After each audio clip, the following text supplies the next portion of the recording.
Il y a quelques semaines, j'ai contacté la Leather et Fetish Pride d'Anvers pour pouvoir participer à l'événement qui se passait du 22 au 26 février. Je suis parti avec Jean-Claude, Aurélien et Yann, et c'est un événement qui m'a plutôt marqué. J'ai donc filmé énormément de plans, et voici ce que j'en ai fait.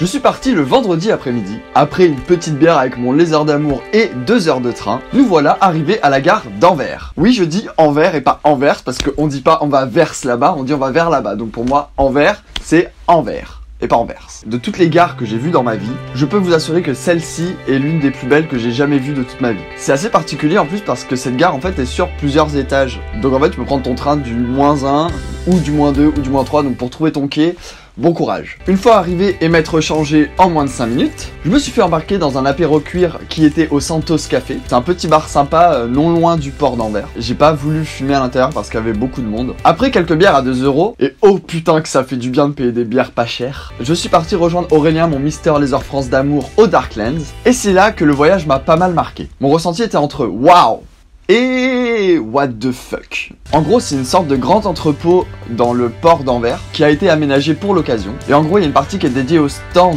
et aux associations fétiches, et une autre partie avec 2 scènes où il y a eu plusieurs élections. Mister Leather Belgium, Mister Rubber Europe, Mister Puppy Europe et plein d'autres. J'ai d'ailleurs fait un live qui est disponible en rediffusion sur ma chaîne. Je te mets une annotation juste ici pour que tu puisses la regarder. Je te présente un peu mieux Darkland dans un live qui dure à peu près 20 minutes pour que vous puissiez vous situer et voir à quoi ça ressemble plus en détail. Parce que j'ai pas vraiment envie de faire une vidéo qui dure 40 minutes, hein. Voilà, c'est que j'ai passé une grande partie de mon temps au Darklands, car c'est là en fait où il y avait le plus de trucs à faire. Après tout ça, je suis parti avec un groupe de connaissances que je connaissais de Paris. Et alors là, je vous raconte pas la galère pour trouver un restaurant ouvert après 22 h. On est passé par la rue des putes en vitrine. J'étais choqué à quel point ça pouvait être dégradant pour une femme, à se faire mater par des vieux mecs en chien. Donc autant vous dire qu'on a vite tracé de cette rue là. En plus, il faisait vraiment un froid de bâtard. Genre même habillé en cuir, avec des écharpes, des vestes, ça transperce les vêtements parce qu'en fait, vu qu'il y a de l'eau tout autour de la ville, du coup il fait hyper froid et hyper humide.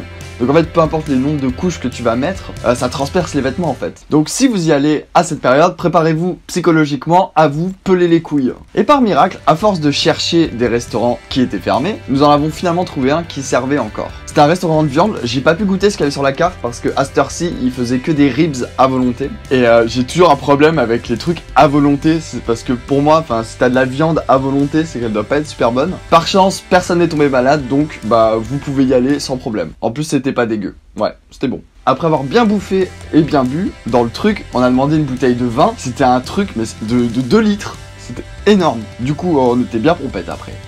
Donc après ça, on est reparti à l'hôtel avec Aurélien. Il faisait tellement froid qu'on marchait comme ça. On était collés l'un à l'autre dans la rue. Les gens ils nous regardaient en mode mais qu'est-ce qu'ils font ces tarés là? Bande de PD. Après ça, grosse galère. Avec le froid, ma batterie a complètement lâché. Donc plus de portable, donc plus de Google Maps. Je me souvenais plus du tout de l'adresse. Merci l'alcool. Aurélien était lui parti dans son hôtel. Bref, tout seul, perdu à 2 h du matin dans une ville que je ne connais pas. On peut appeler ça l'horreur, oui. Clairement. Et à cet instant, en moins de 30 secondes, j'ai eu une bonne étoile qui est arrivée sur mon chemin. Mon lézard d'amour, avec qui j'ai bu une bière dans le train plus tôt dans la journée, passait par là purement par hasard. Et c'est fou parce que s'il était passé 5 minutes avant ou 5 minutes après, je ne sais pas du tout comment j'aurais fait parce que je ne l'aurais certainement pas croisé. Bref, du coup, j'ai vite pris son portable parce que je lui avais envoyé l'adresse via Messenger, donc du coup, j'ai pu récupérer mon adresse. Il m'a montré sur Google Maps comment y retourner. J'ai pu rentrer au chaud et avec une grosse flemme de ressortir, donc du coup, je me suis couché. Ensuite, le lendemain, j'ai un peu visité la ville et je suis retourné au Darklands. Puis je suis rentré parce que j'avais un peu chopé la crève vu que la veille, j'avais marché dans le froid et que j'étais peut-être pas assez couvert. En plus, à un moment, j'avais voulu aller acheter des clopes. Ils prennent nulle part la carte. Mais il n'y a pas de distributeur, donc du coup j'ai dû marcher 30 minutes dans le froid sans écharpe, en courant et tout, du coup bref j'avais chopé la crève et j'avais pas envie de ressortir. Donc pas grand chose à raconter pour mon samedi à Anvers. À part qu'il y avait une méga soirée de ouf au Darklands, mais j'y suis pas allé parce que je ne suis pas vraiment un clubber, donc du coup ça me fait pas tellement kiffer d'y aller. Le dimanche, je me suis encore un peu baladé, puis je suis allé dans un bar assez sympathique, sur une place, mais je vous avoue que j'ai oublié le nom et j'en suis vraiment désolé. C'était très sympa, c'était le genre de petite brasserie qui donnait vraiment sur une petite place, c'était tout mignon. Puis retour à l'hôtel et on m'a embarqué au Boots. Je n'avais pas le droit de donner étant donné que c'est un bar à cul, mais je vais vous expliquer en détail comment c'est, car c'est un truc assez ouf. Alors en fait, déjà quand tu passes devant, bah tu te rends pas tellement compte que c'est un bar à cul parce que t'as juste une devanture avec écrit Boots. Et en fait quand tu arrives, tu entres par des escaliers, donc tu montes des escaliers, et c'est plutôt joli. De là t'arrives à l'entrée, et pour la première fois de ma vie, j'ai dû remplir une sorte de fiche avec mon nom, mon prénom, mon adresse et tout, étant donné que c'est un club privé. Et ça se fait beaucoup là-bas. Donc de là tu poses tes affaires, tu payes 8 € ton entrée, ou tu payes un forfait pour les 3 jours. Moi personnellement j'y suis allé que le dimanche, donc j'ai pas payé de forfait, donc j'ai payé 8 €, et tu dois payer 8 € de consommation. Sachant qu'une bière c'est 3 €, je te dis que tu dois bien boire avant de partir. Donc là en fait c'est tout un grand immeuble en fait qui doit faire 5 étages si je me trompe pas. Au sous-sol tu as un espace qui est dédié au fist. Je suis pas resté longtemps parce que j'avoue que ça sentait un peu le caca et j'aime pas trop. Et ensuite au premier étage t'as le bar avec le fumoir. Tu montes encore, là tu as une sorte de backroom. Donc en fait ça donne le 3e étage au final. T'as une backroom donc qui est assez grande. Par contre ce que j'ai remarqué c'est qu'il n'y avait pas de cabine.